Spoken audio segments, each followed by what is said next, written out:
De Don Charles Poulet, Histoire de l'Église, la chrétienté au XIIe et XIIIe siècle suite. De La vraie réforme, les ordres mendiants, Saint Dominique. Saint Dominique naquit à Calernega, en Vieille Castille, non loin du monastère de Silos, en 1170. Il fit ses études à Palencia et devint chanoine d'Osma vers 1194. Il travailla à réformer le chapitre à l'aide de la règle de saint Augustin en 1195 et devint prieur en 1201. Bientôt, il accompagne à Rome son évêque Diego de Acebes et Innocent III les envoie en mission auprès des Albigeois en 1204. Dominique eut avec eux des conférences contradictoires. À Servian, près de Béziers, il argumente contre Baudouin et Thierry de Nevers. À Pamiers, contre Durand de Najac, etc., en 1205-1207. Auprès de ces fanatiques, il n'obtint que des résultats médiocres. Il résolut alors de varier ses moyens d'apostolat. Il fonda à Prouille, au pied des Pyrénées, un monastère pour l'éducation des jeunes filles, dans le but de les préserver de l'erreur. Au contact de l'albigéisme, il conçoit l'idée d'un ordre qui aurait pour but de remédier à l'insuffisance d'instruction religieuse chez les fidèles.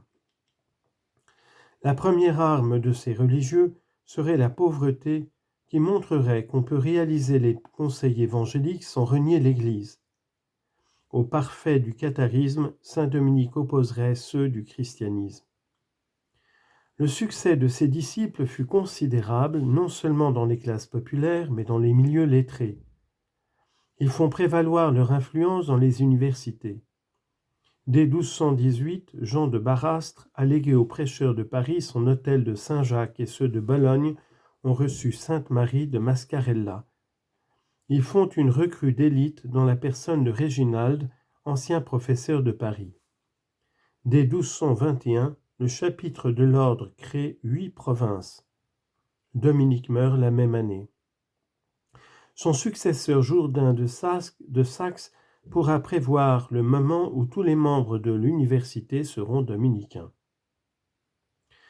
Né en 1182, saint François d'Assise était fils d'un riche drapier et vécut d'abord d'une manière mondaine.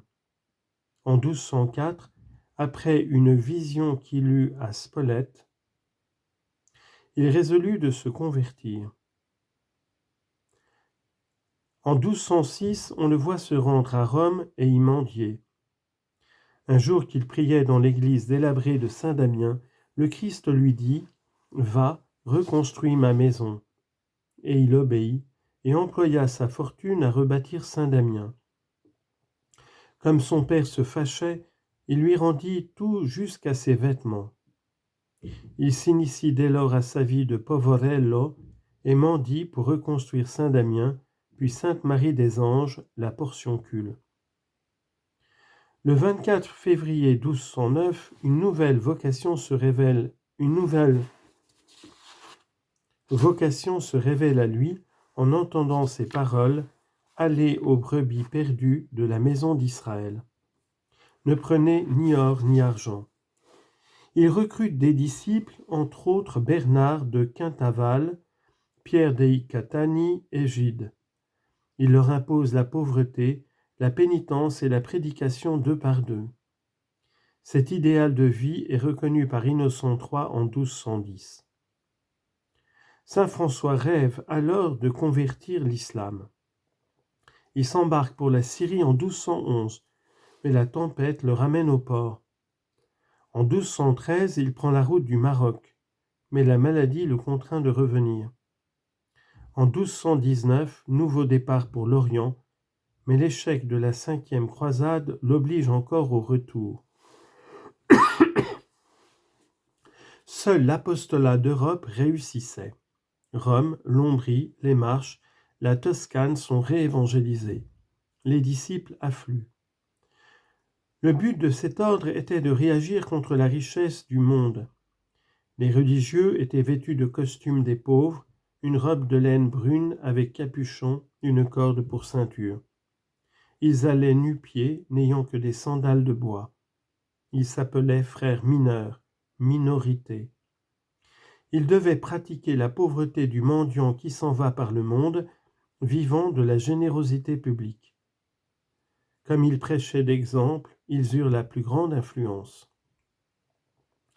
Ils agissaient plus directement encore sur les masses en les faisant entrer dans leur famille religieuse par la fondation du tiers-ordre. Saint François avait fondé une communauté de femmes sous la direction de sa fille spirituelle, Sainte Claire d'Assise.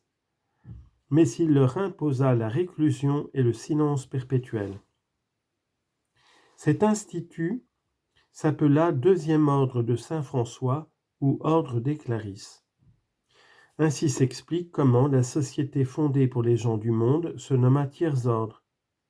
Les chrétiens affiliés participaient aux avantages spirituels de la famille franciscaine. Les ordres mendiants rencontrèrent des envieux. Ayant envahi l'université, les dominicains furent combattus par les docteurs séculiers. S'adonnant à un apostolat fructueux, dominicains et franciscains s'attirèrent souvent l'hostilité du clergé. Une théorie fut soutenue d'après laquelle un moine mendiant ne peut exercer son ministère sans l'intervention de l'évêque et du curé. Agitée dans maints conciles provincial, la discussion fut dirimée par Clément IV, qui rendit obligatoire l'autorisation épiscopale, mais non celle du curé. Martin IV confirma ces dispositions. Saint François n'avait d'abord formulé qu'une règle écrite en peu de paroles et simplement. Il précisa sa pensée dans la règle de 1223, approuvée par Honorius III, et qui réclamait des religieux une désappropriation totale. Les premiers disciples l'avaient accepté. De nouveaux venus déclarèrent un tel idéal impossible à garder.